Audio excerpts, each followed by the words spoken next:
mà kỳ số nó coi mìnhว่าYohan So chết phê trang Yohan So chết phê trang ta yết yếm ta chết lụa yếm Yohan So chết phê trang ta yết yếm mình ta tự lụa yếm này nó con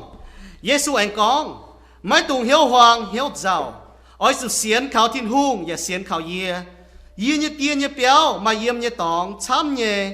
sẽ con mai yê chung bùa mai bùa mẹ nị coi lẽ con mai yê chung con bùm bùa với chủ mai nị sẽ con bùm bùa yê ya mình liều lấy tòng bùn mai bùa yếm yê mình liều lấy giang tòng bùn mai bùa yếm yê anh tai lò mai bùa mình chào yê yếm múa yê yếm hải mai bùa chiều chào yê yếm múa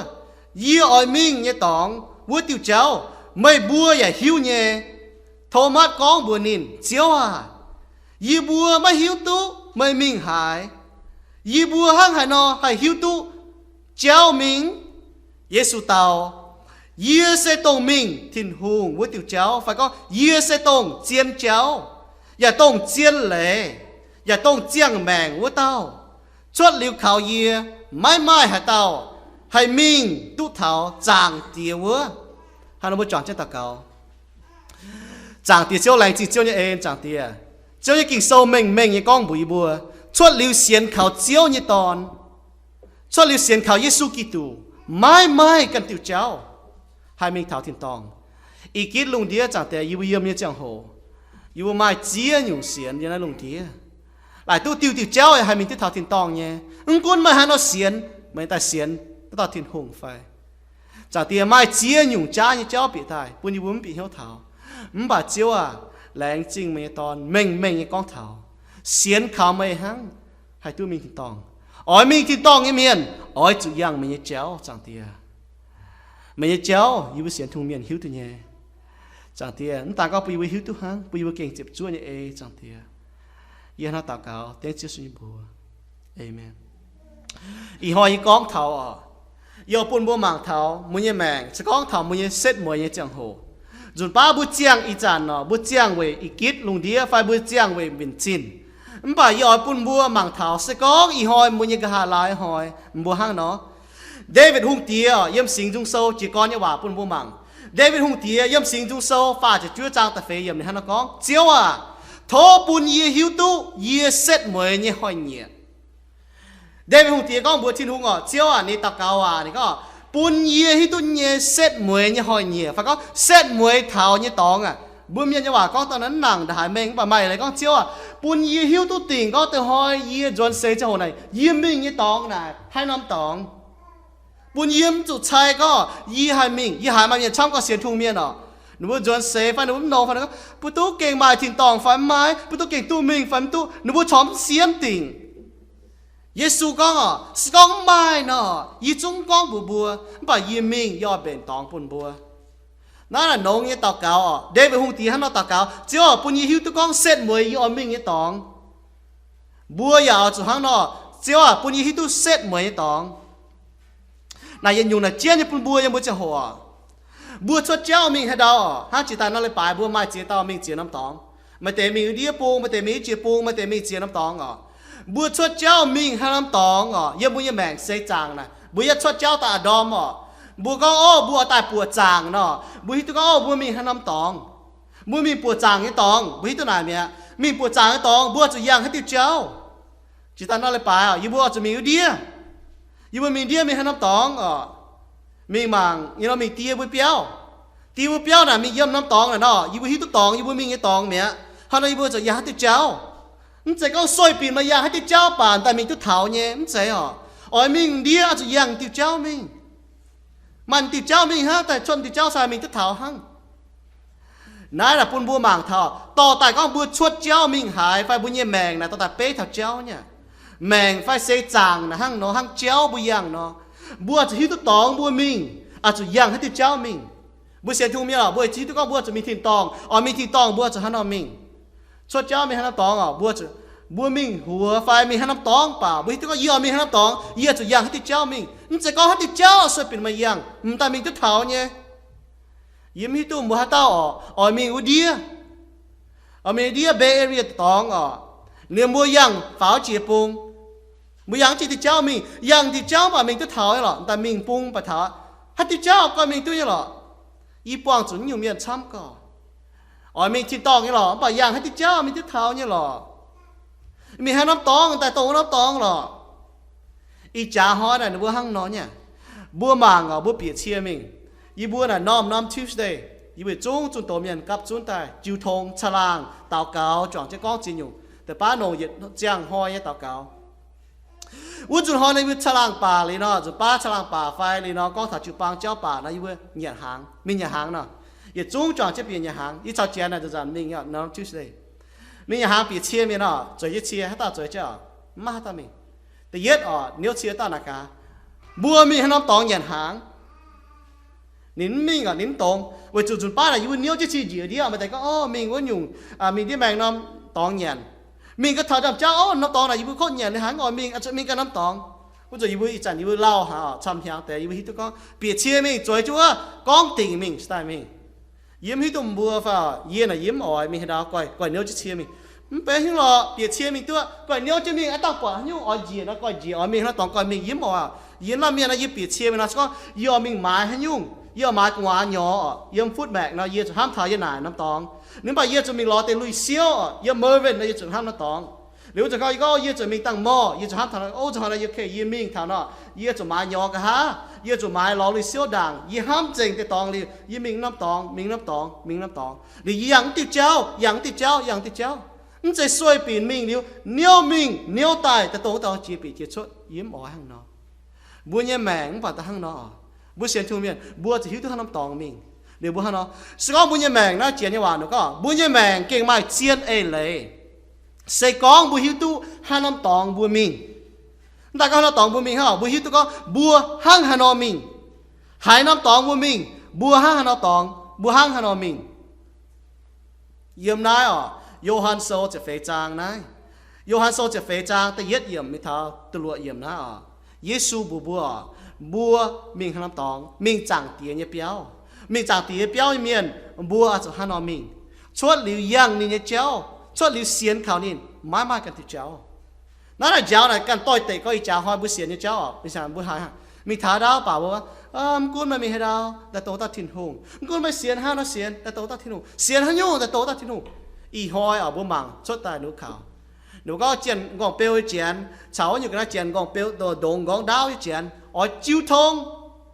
nếu mà xiên cần dùng nhá, yên dùng xiên cần dùng. Nếu mà chiêu thông có, con bữa xiên nhá, ta xiên ta thiên hùng, ta tổ tiếp cháu mình ta thiên tòng như lọ. Con bữa xiên, mình nhớ hiểu mình nhớ thiên hùng như bùa nhung, như hiểu như thiên hùng như bùa nhung, ta mà tàu tổ tiếp cháu mình ta thiên tòng.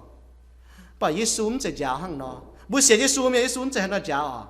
Rồi bữa mảng cả hằng nó, ta yết dùng bữa mảng à, bữa mảng xét muối bữa oi thảo như tòng. Ta yết ở bữa mảng xét muối bữa oi thảo như tòng, bữa oi mình như tòng bữa như mèn là bữa mình như tòng à, bữa oi mình tiền như béo, nãy này con à. Giêsu này có hiểu muốn tung hiểu hoàng hiểu giàu bùa chụp giàu thảo chụp hoàng thảo sẽ có bùa xiên khảo Giêsu miền ta có xiên khảo Giêsu miền hả bùa hết tôi có bùa mình như tòng à bùa mình tiền như béo yên như tiền như béo mai yếm như tòng chăm nhẹ sẽ có mai là chúng con bùa với chúng mai như con bùa máu tao miền à bùa như tòng bùa xét muối bùa mình như tòng này bùa như tiền như béo giờ mà phụ mảng tự yết ở chỉ tu cho cháu mình giờ mua như mèn này có thọ sẽ chẳng giờ mua như mèn là bên hai dạng cháu nó chỉ tu cho cháu mình về chủ mua mai tòng mình chỉ tu cho cháu mình là về chủ mua mai tòng mình à yếm hít tu mua nếu chia là mua chuối tự là hai lao mà để chuối tự lao co mà để này mình tiếp cháu được cô không chủ chuối dùn nó xuống chủ chuối dùn hắn nó về chủ mua hít tu tòng mua mình cái tòng à bùa cho cháu mình nè bùa hít tu bùa mình cái tòng chỉ tu bùa sắm cuốn đã hai cô bùa chuối cái tia chứ nó mà hai tao chuối cái chia đàn co mình ta ấy chuối cho bùa mình cái tòng là mày lấy hai có bùa mình mảng miền phần ấy bùa mình chỗ hay nhung phần ấy với chủ chết như bùa mình này con cháu cô nhưng bảo bùa tia chứ mình với chủ mình cái tòng này chỉ tu bùa để bùa cho cháu là bùa tia tu bà sẽ có mua này quay nếu chứ chia bịa đào tôm chéo mày mi tu mi hắn tòng cái miền bố ham cả mà chén như vậy nó có sẽ có mi tu mình như tòng mà cái chuột chia mình nếu nè hát chăng mày yếu tập bùng hoàng quay sao mình sao tài hăng chuột mình nè yếm mi tu bùa mua mình mấy tụi mình mua mình mãi cái này là mua sao chứ mua im hoang mình phải bây giờ là yết suốt đi tại có mua mình hại ít tận này chẳng à liền mình hay tòng là yết diệt thảo mình hay tòng nồng nhiêu là do hiếu tu mà tại mình thảo lò liếm nồng cái tu như lọ bây giờ mọi coi sao chứ mình hay đào mình tu coi nếu chứ chia mình cả mà ô năm hùa bọt chén mà nó chỉ nó coi sao mình mai tòng nhá mai destination coi sao chứ mình ha ô mình bùa mông mà bọn mình thảo nó tòng ý kết nông đi mèng là nó chấm nhỉ mà miền là nó không biết tôi mình hay đâu nhỉ nó yếm nó xây chàng là nó coi chiang ha ý hỏi coi yếm cho hỏi tài bà mai mẫu tề mình ham thảo gà hình cái cháu miền chi cái cháu ha nó ý hỏi ta nó coi yếm ha mai tòng mình mẫu xây con bùa thảo Israel miền yếm bùa giảm lại lạt sâu pha cho nhỉ chàng như chuối mình có pha cho nhỉ chàng như chuối yếm mình con bùa mày bùa con bùa mai trông mình cái miền mua mà cho mình miền mua quay miền mua chủ màng tháo mua hộ tháo tổng mua set mua mình cái tòng nị coi lấy một trang thứ hai yếm tập bùng hoang đủ vua yếm tập bùng hoang đủ khâu con giang đồ hải khâu bà sẽ có mày hít có mày giang chế liếm lao mày tháo tập bùng đồ cái tập bùngตัวkhăn ănตัวที่หัวปุ่นเนาะmày tía tôi nhé yếm mới sẽ chẳng ha con bùa bong chẳng nhung hải khâu yếm mới mèng bùi hít con gà hít bùi yếm muốn thìn tòng đồ hải dân nhiều nó khâu tệ em nói nè gà hít dân nhiều nè bùi tía tôi tệ nhé bùa màng chỗ đảng bùa hai mình tôi tệ nhá hàng nếu chia mình năm tòng bảo rồi chứ hai khâu có phụng bảo bùi hít con bùi thảo đi năm tòng yếm mình đi này tại ham dân nhiều ta có mình màng bùi tỏi chế vậy có con đại khâu rồi chia bảo thảo đi là nó mà nhàn hàng ấy hùa nếu mà nhà hàng ấy hùa là kinh chăm có chiến nom nhá nhận như tu dậy là gì đã chỉ nhận tốn những cái nó hàng đó nếu chứ mình là ham chứ là những cái nó nhận như này thôi là tăng được tăng hết thảo nha số mà nhung nhá mà nhung máu tệ cũng bữa ham thảo nhá giờ nói sẽ chẳng ta nó bữa chỉ tu xuất cháu mình vì chủ bữa mai họp như cháu mình phải hăng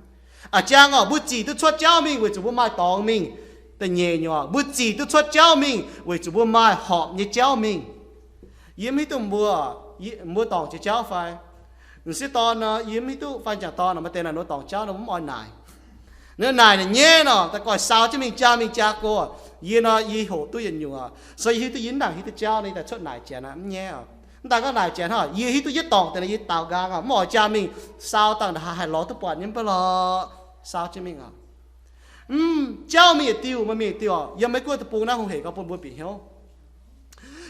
chỉ tu cho cháu về chúng mà họp như cháu mình hay tao ở mình có chia hiến ở mình có chia Portland phải mà mua tỏi liền mua bịa chia mình nếu chẳng yang ai phải cháu mình đi sao bún tại tối thì cháu nhá con mà mình hấp bún bà tại tối thì cháu vậy hả nhà mình cháu tại tối thì cháu mình con mà mình hấp bún tại tôi rồi có hàng nó mới bị chia bị iPhone sao mình liền mình Portland nó mới mình tới thảo iPhone tại mình tổ ti cháu này tại tổ ti cháu mình không sẽ mình thảo với chỗ này mình cần bung cháu cần nắm tòng mình họp nha nắm họp tòng con có tại tổ ti cháu bấm họp như cháu bố màng yếm chồng mình sâu này con chồng mình sâu chỉ phải cha chỉ nhiều có yếm bà mình chính là nên bằng tu họp nha nên lại tu họp nha nó bà tháo xét mỗi cái tòng chụp tay cháu sớm quân con mày con họp phán họp chiến là thiên hùng như bà con hay như họp mình cháu là chủ họp mà chỉ tu chuột như cháu ở chủ họp như cháu chỉ tu chuột cháu bữa chủ mai tòng mình không tan hả yếm bữa như cháu này yếm bữa như mèn bữa mai chỉ nhung cháu mình mai chỉ tu cháu bữa mình là tổng họp như cháu nha bữa cao bữa xuyên thu miền bữa tạc cao lên mình ta họp mà không họp tụi con đi cháu họp mà hăng nó không tan hăng Lucas này có hay nhớ này có bữa siêu trái cái này nó bằng kê nó nãy cũng họp với cháu bữaจะ siêu trái cái này yếm thịt tòng nhung là phun bua màng như tao là phun bua màng thay y nhung dấu như cháu là họp không có bữa này bữa dấu như xì tại tối thì cháu mà nắm họp như cháu Giêsu con bùa yếm như tè như béo xem mai tòng yếm như tè như béo mai tòng chấm nhé xong mai y chúng con bùa với chúng mai nhé yếm mình thấu liều lệ chẳng tòng y dọn tại to mà bùa dọn tại to bùa mày lấy con sao miền con mày yếm cho nào yếm mình tặng với dọn tại to mày mẹ cho nó cháu mẹ chủ bền chứ yêu chúa chứ nó ta có xoay bình như cháu nhá xoay bình như cháu yên hít tụi mua phải không bà sau yên mình thả ra mình hay ra phải là gì có ôi yên thảo mua béo nó làm cho hồ cho ta quăng yên nó phải yên mình thảo mua béo chẳng cho ta quăng yên nó ý chẳng yên lao tiếng hả bà buôn miên mà tên nó mình có ôi yên mình thò mày cho chi mình hay đau ổn nó kho bùa li hiểu li bùa nếu chỉ thấu à mình rồi chứ chúa chọn cái chuột chắc cái chọn cái chuột xí hàng nọ nị coi lên nè sẽ có nị có y bùa mày chúa trên mày bền chẳng nhắm chủ có miền chúa chứ thấu hàng nọ nếu chia cháu nè chả mấy bùa you know là bùa mạng in này xiên thung miền này có thằng nếu chia cháu bùa mình ta có bùa mình tôi họp cháu hăng bà chủ bùa cho mày tòng mình tất nhiên nhiều bùa mạng mình như cháu mình cháu là hai chiến miền chăm nha nếu tu tòng nếu mình tòng nếu hít tu thiên hùng nha hăng hai nó mình thiên tòng với tu cháu là miền hiếu tu nhỏ bà nếu mình thảo tòng hăng Israel miền đó nếu hít tu có ô Canaan tập bông yếm này hăng hai nó mình tu thảo với nhỏ bà nếu mình thảo tòng nếu tu tài gì với chủ hay nhá nếu mình thảo nếu bông hiếu thiên hùng nếu xiên thảo nếu mình có nếu phết mình tòng cháu mình nếu chủ nếu tình hiếu vì cho nó sao trên mình đúng cuốn trên hiếu kinh trên hiếu xuôi trên mình hăng mình đã hai mình thảo yếm hít tung bùa cho bùa mình đi nọ học chỉ nếu chia mình bùa nó sẽ hổ như tòng bùa mình bùa hoi mà cả nó mình tăng bùi mình tăng chốt phải sao coi sao trên mình chỉ đau dào dào như muốn tại mình thảo á xuôi trên mình hai thảo chạy tiêu cháu chạy tiêu cháu hai mình cứ thảo những năm tòng buồn nếu chia miềnยังไม่ก็ตะปูน่ะบ่หิวตุก็ยังตีเราตะปูบุญnếu chia nóบ่อาตะปูก้องไปยังไม่ก็ตะปูนะฮะนะchạy tiêu cháuแต่mình năm tòngบัวmình năm tòngบัวจะยังtiêu cháuแต่ป้ามาเจ้าตอนนี้นะเจ้าฉานะเจ้าหน้าบ่บัวมีให้ดาวบัวจะยังtiêu cháu mình buổi nayบัวก็ถ้าก็บัวเสียนทุ่งเมียนหนูก็ว่าบัวเสียนทุ่ง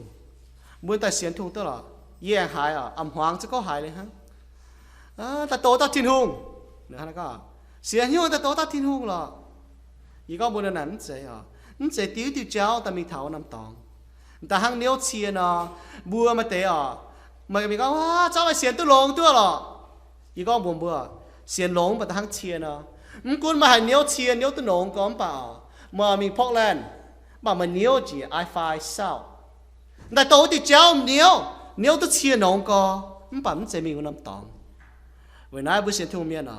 ta có bữa nếu chia cho bữa nhiều chế bữa mạng bữa nếu lông nông nhá còn nếu lông và nếu tòng chéo ta tối thì chéo và mình tòng càn buông này mình thảo tòng phi hăng xét mùi như tòng này chiến bữa chỉ tôi có hai tòng bữa mình bữa hai nào mình còn nhiều bữa đầu chẳng nào mà có mình nếu tôi nông bà mấy hùng chứ thì cháu mình đã hài nếu nốt nông miền bà mấy mình thì cháu mấy mình thảo năm tòng bà ấy Giêsu con giờ bún bùa mạng cả mua con gì con hắn nó nè mà con hắn nó nè cho lý xiên Giêsu mà cái thì cháu bị thay thiên tòng yếm chế con nào Giêsu con bà ấy Giêsu con như vậy có mai điều tiêu cháu hắn mình thảo tiêu tiêu cháu na cho xiên Giêsu yếm bây giờ ít giải kết lùng đi nếu bố mai chiến nhung nếu tao cáo này đúng sẽ tao cáo thảo bốn tao thiên hùng nếu có thảo you know thiên hùng này đúng sẽ có thảo bốn tao thiên hùng nếu chúng ngồi có thảo bốn Giêsu Kitô như bùa nếu có thảo thiên hùng nắm sẽ tổng bốn tao nếu ngồi có phình miền mà xiên như tu nhé tao xiên nông tu miền mà xiên như sẽ bị miền xiên sẽ bị nó kín xiên nữa xiên như sẽ bị nó xiên nó bà sẽ nhiều xiên mình thịt tòng cái cháu này bùa bùa mảng thằng nào hăng nó nhá Giêsu này có chuột liu mấy xiên khảo ye mai cần tiêu cháu mình thả thiên tòng bà Giêsu con bùa xiên thu nghe miền bùa hiếu tu nhé nè cháu có ye ở mình với tiêu cháu mày bùa hiếu nhé bà mai miền xiên thu miền có yếm hiếu tu rồi đang thô mát nó yếm hiếu tu nè mày mình hay tiêu cháu mày con tiêu cháu là hả nhung Giêsu có ye sợ sầu chiên cháu chiên lệ chiang mèng của tao cho li khảo nín cho li xiên nín cho li e nín cho li muang nín cho li can nín mai cần tiêu cháu mình khảo thiên tòng bùa mạng yếm mình kia lông điên xiên hiếu tu nhé bà yếm xiên có kỳ số hắn cháu kỳ số xiên Giêsu được nhung ha điều tiêu cháu ha bùa khảo mình khảo thiên tòng Giêsu có ni tòng chiên cháu mày lấy có mai cần tiêu cháu nhá mà mình Portland mà cho i5 not in ta farm tiêu cháu ý tôi là một cái mà đểว่าý pháo chỉ one mi yếm hóa quyên mi chỉ nó tòng bà bùi tôi bùi giang miền bùi trâu nhiều cháu giang miền thì cháu thằng nó bà nãy tao tập bê thằng nhiều chia bê thằng thiên hùng cháu cái mà đủ thì cháu ha bê thằng thiên tòng bùi bùi xiên khảo Giêsu Kitô xiên mà hiếu hai tao này có kỳ số tao này con chỉ có hai tao chip như nhiên liền ya chết dấu tao ham gì tao ya bền như miền xiên cũng xiên mà chết dấu xiên mà làm lồng tông này như hòa dấu thế miền Giêsu có ý dấu xiên lệ xiên Giêsu miền Giêsu cần con cho đi khảo điền mắc cái tiêu cháu vốn từ đưa vào cái nào hai miền con quá nó ye bỏ cho chăm tao như hỏi những cái lao này bỏ tao miền này có nó chụp băng nè hay nó chụp băng phải ham nghe nên nó con bây giờ con số mấy tổ lão giang sâu miền nó mắm nó có,อีกก็มีsố mấy mảng lão giang sâu lão giang sâu là tự nhiên trang thật phải trang xỉa năm chục bang xỉa giang chục bang xỉa chục bang, những cái bảo chế lão giang sâu, mà miền Nam có xỉa thu miền lão giang sâu là những cái khói tổ chế, vậy nay nó sang nó có số bùa mảng cuốn mày miền nó có bùa mày bảo, chạy tiêu cháu mình thà tiền tòng, khung xiên khảo thiên hùng của tiêu cháu, hay mình tiền tòng ha. Nãy chia cho bùa tụi con hay có chuyện này bảo có với chủ phình luôn đi mai xiên hay sẽ phình mày sẽ hàng nọ nó còn bèo chuyện hay nhiều chuyện bà là mình thì tòng cháu ha ý trả này nó chlangแต่ก็มากันหนงให้ยุ่งบัวตรงบัวจุ้งก้อนน่ะหนงnhưบัวvới chủบัวthiên hùng nàyหนงnhưบัวnhư thiên hùngหนงnhưบัวบัวจะหนงให้ยุ่งบัวแต่บนบัวให้หอบต่อยมาฮะนอเยซูกิตุในบัวแต่เยซูกิตุบัวเสียนอยู่นะห้างนอGiêsu Giêsu miền Giêsu cần con xuất liều xiên khảo nín má cần tiệt cháu nắm trẻ con bữa xiên thường miền bữa conว่าอีบัวmày có bữa mày tìm miền có xiên miền là tôi là xiên miền và xiên nông là nông xiên mày nông cái miền nông ta nông bà mày tôi chiều hai mình thiên tòng cháu ta chỉ có nếu xiên mày nếu nông cái miền con mày nếu xiên là hai nông bà mày mình cần tiệt cháu mình tòng cháu là mày hai mình thảo tòng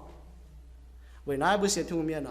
nếu bữa nông cái là nó hai nếu xiên nông cái là bà bùa cho bùa nó hai nếu tôi mình học cháu hay mình tôi học cháu vậy nãy bữa xiên thương miền chốt liều bữa xiang dùng chỉ ta yếm thiên hùng cho liều bữa xiên khảo Giêsu muang ni wa cho nên wa cháu mai cần tiệt cháu nhỉ bữa mai phiêu công ta bữa mai có gì cháu hay dùng nông như ta ye xem cháu hay dùng tòng miền nó nó là ta hay tu diệu yếm pe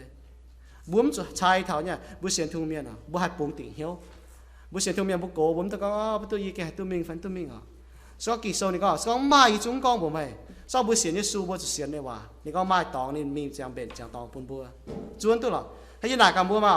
สก็บุญเหี่ยวตรงบัวมิงเนาะบัวมิงทางน้องตองเนาะสก็บุญเหี่ยวเสียนเหี่ยวหนงป่าเจ้ามิงติ้วป่าสวยเป็นเหมือนกันมิงสวยเป็นยี่มิงยิ้มกุนแต่ตรงที่เจ้าตัวเมียยี่แต่เหี่ยวหนงเงี้ยสวยเป็นยี่มิงทหารมุ้ยเชี่ยมุ้ยแมงมิงทหารGiêsuไหนทำบัวนะนั่นตาให้ยินหนากันบัวmà ta chèn anh phía nín yên nải mưa bởi chỉ con thằng ta chèn như nín phía như rằng nín có mà ít tiêu cháu ít thảo cháu trà mà ít tiêu cháu ít thảo cháu trà tại thảo cháu trà tại yên chỗ kín mà tôi yên kín tiêu nào miền chỗ như mình yên kín tiêu cháu là miền chỗ như mình lý yên kín tiêu mình liu ít chẳng như mèn là hăng no bởi chỗ tôi yên kín nhé yên con buồn bùa xiên thu miền này run bùa kín bữa kín nha bữa nhà mèn là bữa kín nhung nhung bữa kín mình thì tòng mà chỉ kín mình kín can Giêsu cháu kín hoàng Giêsu mới mà cóว่าmiền nó yang tiếng nó chăm yang tiếng nó tặng hai tòng lo kỳ sau có trắng sẽ mình tải cháu hẹp sẽ mình thì tòng sẽ đảng mà tao lô này trà lùng đi miền trà lùng đi miền nhìn nhẹ mèn nhìn xuất cái đó sao chết làng mình có nhìn trà lùng đi miền nhìn hiu hà lùng đi cháu nị có chốt mình nhiều trên này lùng đi mình nhiều trên này làng mình có sẽ có mà như mèn là bánh cha mà cần như mèn mà cả mấy mình hài mấy mình cái tòng mấy chiang như mèn nè chiang mai chỉ chín mèn là hai mai chỉ chín rồi cho mà hiếu tụi mấy mình cái tòng mấy hai nó mình mà máu tê như mèn nị hăng nó có buồn nị làng trông miền chỉ lại lao nị hăng nó có y cha hoi nị có một buồn nhở Giêsu nị có nị trâu chiên lệ chiên cháu cho lịch sử khảo đến mắc cái tiêu cháu muốn tụi con miệng có miệng tiêu cháu rồi mình tại thảo thiên tòng rồi tại tao tao thiên hùng vậy thiên hùng nín có hiện tại tao thiên hùng bà xiên miệng phi hang bố mảng lão giang sâu với hít tua thiên hùng nín có hiện nín chỉ con nín xét muối nín tan ha nín trâu tại yết nín chẳng có chỉ có xét muối hang nín trâu to dụ lại email dụ lại nín hai cha tôi cho nhiều nhiều mà bố mảng chịu băng phải hăng rồi y con như lấy phun bố mảng à bố xiên khảo thiên hùng nó y hoi bố mảng à bố cho mấy cô tập bùng nó bố chủ tỉnh chuối chủ hăng quá chân dây tập bùng phải chân lao tập bùng chân khai tập bùng à chân miền bỏ bố nó nặng chủ ý chẳng đó chân miền thui bố phải bài bố phải mai bảo bố mảng à yên ai mi yếu tổ bố nhịp chuối ba nó bố mảng à ý chẳng bố giàu chứ bố chuối mò xiên thiên hùng vớt à bố mảng chứ thì hỏi chủ hỏi à bố nhịp chuối ba chủ hỏi à xiên thiên hùng cháu à chủ tổ miền hai chủ nắng hai chủ vương hai con vương chủ hỏi à bố giờ nói tại bốn năm tập bùng miền hai phím chỉ tại nó ý chẳng ra bố mảng hai nhung bà xin đảng mấy cô tập bùng nè nếu bố cho chiên như miền ở đảng nó cho hai nhung nó tạo cáo thốt thiên hùng ý chẳng ra nó bố ló chiên con pêu miền là thể nó tạo cáo bố bọn là hăng nó để nó tạo cáo căn nhung chiên bố sẽ thu miền như này hăng nó bố ham thảo nó bố mình cháu bố hít tôi như phải bố yang thì cháu đã yang tôi hỏi phải em có bố hiếu tôi nhờ em bảo bố hai mình tôi thảo bố yang tôi hỏi phải ở này con nắng bố y tiểu cháu hả bố ham thảo mấy mình như tòng hai năm tòng chẳng tiền như béo mà yang cái cháu hết thì cháu yang Giêsu như cháu ở mình thì tòng ở chỉ yang Giêsu cháu em sẽ có yang hết thì cháu sẽ bị mà yang em bảo thảo tòng vì hăng nhở nếu chia bố hiếu tôi nhé em sẽ hăng nó sao mà hay nếu tụi mẹ em sẽ hăng nó số tòng nếu chia cháu tập bố mạng bố dần mẹ tăng bố chốt mình bố nếu chia bố yếm sát ta lệ miền bố yêu đi khó thân quần miền bố mẹ trên bố cháu yang rồi à mà cái gì nếu chế phá chỉ buông bà ta nếu chế mình tăng nó ta hai tháo như lọ ta trái tăng chiếu chản ha nó sẽ hàng nó bị hít tới này nhá kỳ sớm bà ta nó chào tháo bố chọn cho ta cao chào từ chiếu mà như bà mình như bố thầy bố khung xiên mấy khăng hay tu diều bài chả như bố mai chia nhung rồi ba như bố xiên chiên bài như bố to như bố mẹ mình khảo căn nhung to như bố mẹ mình bảng căn nhung bảng như bố như bẩn xề bảng như với cha bảng như với con bảng như với mai như thế này chiếu ở như với bảng khảo chiếu được tao hăng chẳng tiền bây giờ bị đom hạt chia tụi con yêu mẫu tao miền sẽ có như với hạt hiếu tụi con như với nhà mẹ hay mà mẫu tề hạt hiếu như với mình như tòng và hiếu tụi cháu tôi như với mình như hai họp cháu như mình chiếu như béo như miền dạng chiếu như cháu như miền hãy hiểu tôi hăng nó cuốn như bùi mẹ quảng cho hắn như này bám kên sẽ chẳng như bùi kên mà làm hăm nhé như này bám kên tiếp chạm pa bà sẽ con cái hiểu tôi chân nhiều nó hay tiếp tôi nhé bà chạm như chẳng tiền như bùi mai chế tao hiểu tôi mình như tòng nhé bà mình thảo bởi chúng mà thấy như bùi chụp chúa mình phải ní bởi chúng mà thấy như bùi mình tòng cháu mà thấy yếm cháu lên mình lên tai chụp chúa mình như bùi xiên phim ta hăng nó chẳng tiền chiếu con bùa Corinto miền tôn thần bùa con hiện bùa chủ mạng Israel miền chuột nhung cháy với chủ Israel miền nó bấm xiên chiếu nó bấm tu bịa Canaan tập bông giàu hệ bấm xiên khảo chiếu bấm tu mình chơi cua thìn tòng hiện nay bám kên bùa mà chia tàu bùa hiếu chia chuẩn hăng nó bùa hiếu tu thìn tòng nhé bùa hiếu tu mình thìn tòng cái cháu nhé bà chuẩn ba bấm yang chơi cháu mình cần tiêu cháu lại tôi con mình hay tiêu cháu bà mình tiêu thảo nhé bà lọ trái tàng chiếu chản chiếu hay to yêu thảo yếm bề bà chiếu mình nhé con bị bùa cho để chiếu to cho để can chiếu mai cái chiếu ô chẳng thiệt bây giờ bùa em tôi đưa cần chẳng thì yêu choáng yêu siêu chiếu hít tôi này nhé bây giờ hàng mảng tôi bỏ nái bà to yêu họ yêu bong chỉ như là giáo thầy bùa nếu chia cháu hay giáo thầy bùa con mình yêu cháu hay mình tôi thảo thiệt hù ta có mình hùa mình hay đau mình cho cô mình hay đau bà chiếu hay to là ta giáo thầy bùa bởi chỉ yêu mà tòng mình yêu hít tu cháu ha nó mình yêu sai mình tu thấu chẳng tiền bây giờ mẹ tụi con hăng nếu chia nó coi nếu chứ sao mình sao tài chẳng hỏi sao mình sao tài ló mình như nó tòng quảng yêu bây mẹ chạy hăng nó bà tiêm chỉ bữa mai nhé chẳng tiền bây giờ hành nổ vậy chiếu ta có tiêm chỉ ha chẳng tiền yêu tao miền mai tiêu mẹ ha yêu mẹ nổ vậy chiếu được nhung tống đọt hăng nhung yêu cháu nhé hay đọt mai chặt chín chẳng tiếc bây giờ cái hay chốn tỉnh hiếu lội với mẹ cả nồng chiếu chẳng tiếc bây giờ hám thảo xét mười như chẳng hộ cả hiến như mình như tòng chẳng tiếc như bòi ha nó lại chỉ cho như nó chẳng tiếc thôi chiếu cái gì tòngแต่ว่าmình bùa chiếu như miền hiếu tụi con đã hung hế như biển hiếu bùa nó bùa chuẩn mình nhú nó bùa cháu nhé bùa nó bùa hai chàng thảo chiếu như tòng tôi yêu tôi mình tòng mà chế tao nó bong cho nạn trình phầnนี้yêu giàu phầnนี้ควรhiếu cháu bùn bùn tỏ chiếu như béo tỏ tia như béo ta hám bùn mà làm mình như tòng tỏ lại tại bùn bùn on hiếu chia cho như mẹ nó bong cho chia như nó bị hiếu ní nó bong cho cháu khâu phầnนี้bùn bùn hay nụ trên nó biếm trình chun tình nó bị hiếu mảng chí Giêsu tỏ cháu hay mình thảo tòng chẳng tia chia rồi như bùa chọ như biếm trình mảng tỏ tòng mảng tòng chia nhung hay mình tòng chẳng tia như vậy thì cho như như xem thiếu miền như bấm chụp chai có như bữa cho hắn cháu bà chiếu như vậy mình giàu thấy bữa cho hắn cháu bây giờ chụp chúa như cái trên cháu chẳng tia giờ lại chỉ cho như ta là ha bây giờ mà chàng hoa chỉ hoa cặp chốn bữa chẳng chiếu chỉ làm tập bông được giống hai hang nọ ta có hai biển á trời cho na yếm cho na hang chụp giàu thả nhung và chiếu bây giờ bông chưa mới hiếu bền chưa mới hiếu trái đằng chiếu chản chiếu ở xỉn như bây tập bông chiếu ở xỉn như bây như miền cũng còn chiêm cho chút xỉn nọ vì hàng nghe chưa xỉn như bây như mẹ bây giờ cả hai choáng từ mẹ ô chẳng tiền, hà tất cả tên chết sinh bờ, amen.